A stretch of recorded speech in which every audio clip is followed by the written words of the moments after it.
Desculpa, pessoal, parte 2, eu tive uma crise de tosse aqui e olha, até eu me recompor eu tive que travar. Vamos retomar então o raciocínio. Segundo o Código Civil, a vida se inicia a partir da concepção. Deem lá uma olhadinha no artigo 2º do Código Civil.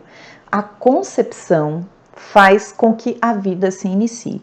E já é garantido o direito, né, do nascituro desde esse momento. E quando ela se encerra? Ela se encerra com o fim da atividade cerebral. O cérebro parou de funcionar, tive uma morte encefálica, tá morto. Então, trazendo isso para a questão do parto dos fetos anencéfalos ou abortamento, a gente tem que raciocinar e refletir no seguinte sentido. Se não tem atividade cerebral, não tem vida. Não havendo vida, não tem aborto. Porque o aborto é o encerramento da vida, é a morte do produto da concepção. A morte de alguém que não tem vida. Então, já trazendo para vocês o que o tribunal decidiu, não existe aborto de anencéfalo, sim uma interrupção da gestação, porque ali não tinha vida. Opa, deixa lá de fora os conceitos religiosos, etc, etc. E essa audiência foi pública e tinha lá o pessoal defendendo pró, defendendo contra. O que foi decidido lá no final, pessoal? O que foi decidido? A mulher é dado o direito de escolher. Se ela quiser interromper a gravidez, não está cometendo nenhum crime, não está cometendo crime. Aliás, né, pessoal, é uma coisa triste, mas o útero da mulher, o corpo da mulher, não é um caixão. Então, imaginem como isso deve abalar psicologicamente uma pessoa. Você está ali gerando, crescendo, mas essa criança está crescendo, mas ela vai morrer. Deve ser muito triste, eu não quero nem imaginar. Mas foi a reflexão que trouxe esse entendimento lá. É um tipo de conhecimento? É um ótimo tipo de conhecimento. E a gente tem que refletir o tempo todo na nossa vida. O que já está imposto tem que mudar, tem que continuar. Essa é a reflexão que nos move, que nos faz melhor, que nos faz crescer cada dia mais.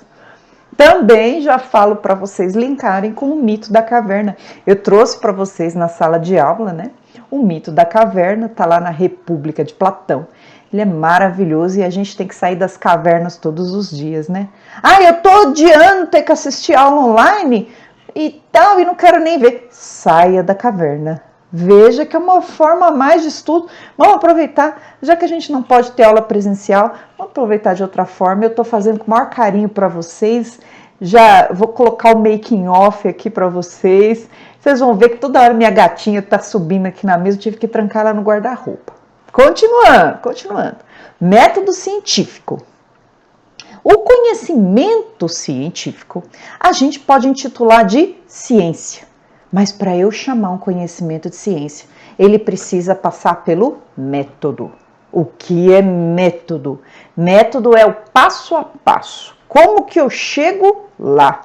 E passando por essa concatenação de atos, a conclusão dessa concatenação de atos eu vou chamar de ciência.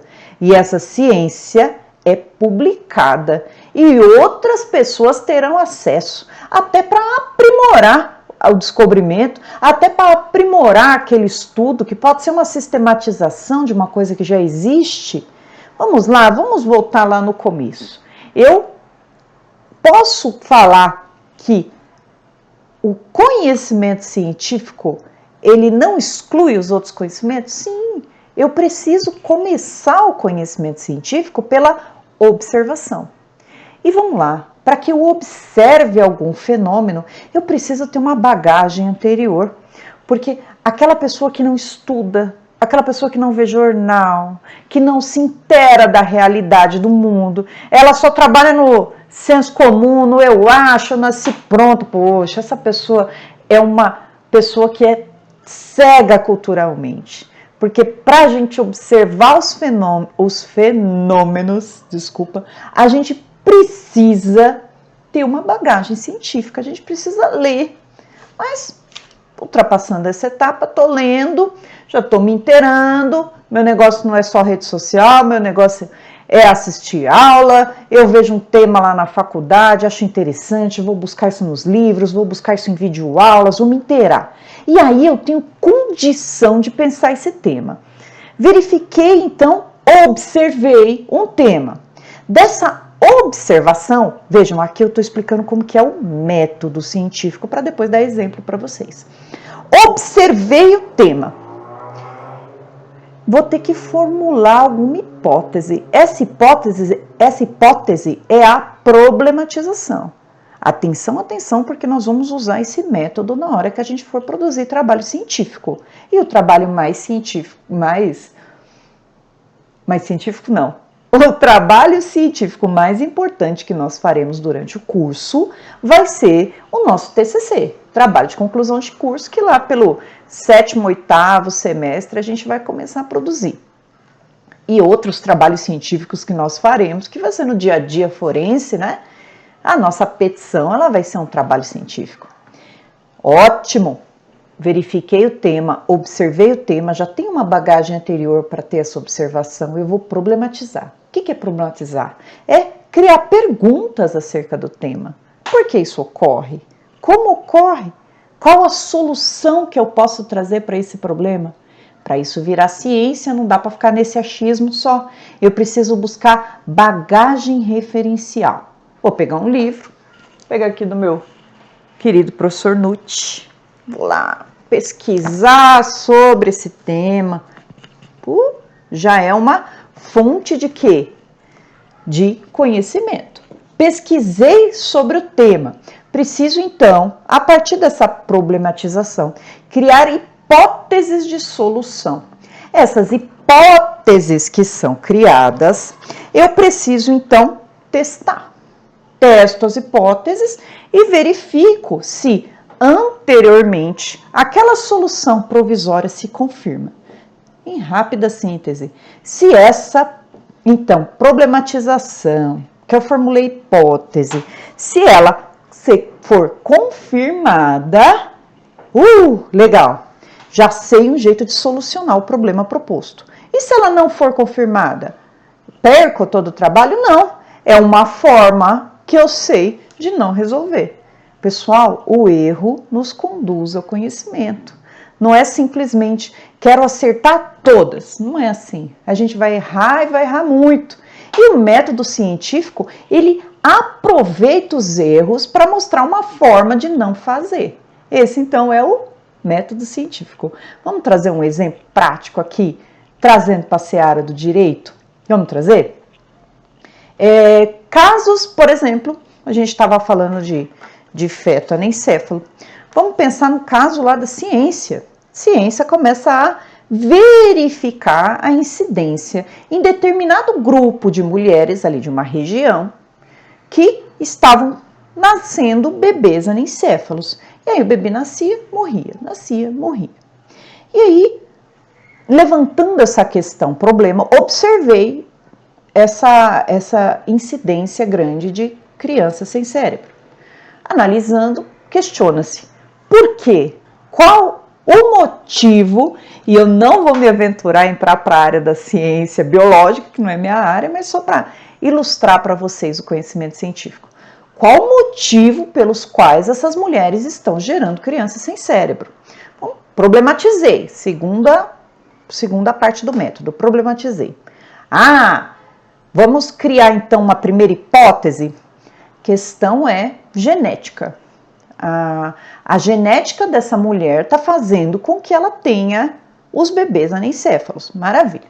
Aí, vamos separar em dois grupos. Vamos buscar aqui um grupo para se experimentar. Vai o quê? Descobrir se elas continuam tendo os fetos anencéfalos. E um outro grupo vamos modificar. Vamos fazer uma modificação genética ali naquele embrião para ver se não nasce com o problema genético lá da anencefalia.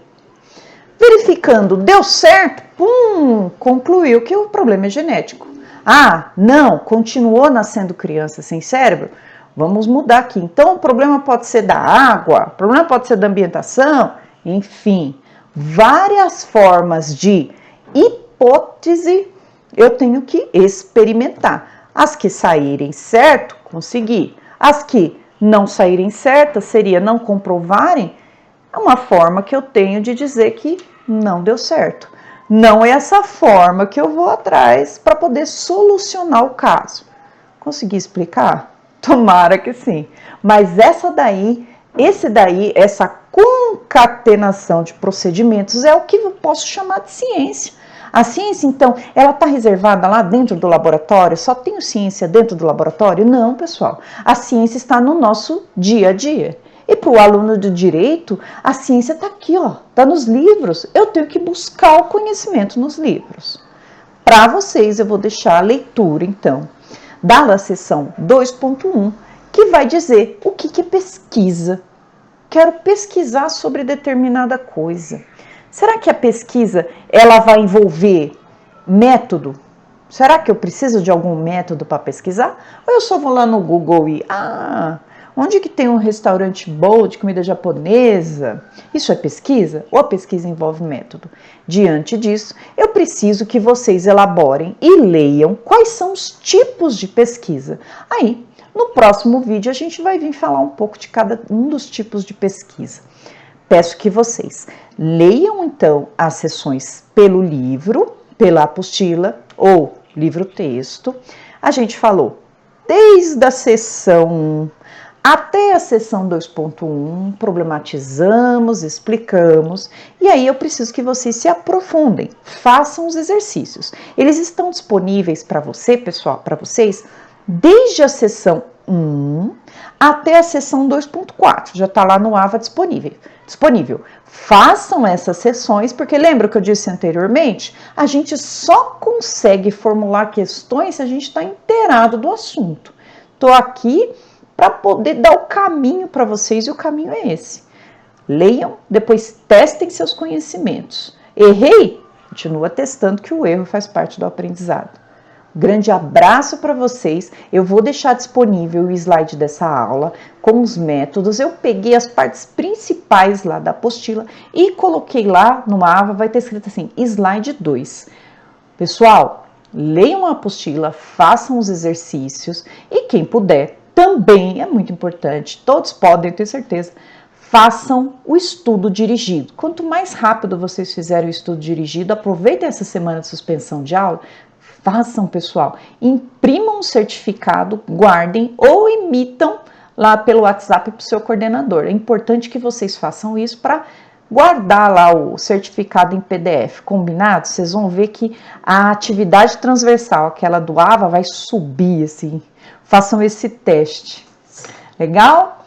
Boa tarde para vocês, boa noite, bom dia, não sei o horário que eu estou passando isso aqui na telinha de vocês. Agradeço a vocês a compreensão e vamos rumo ao estudo. Um abraço. Tchau.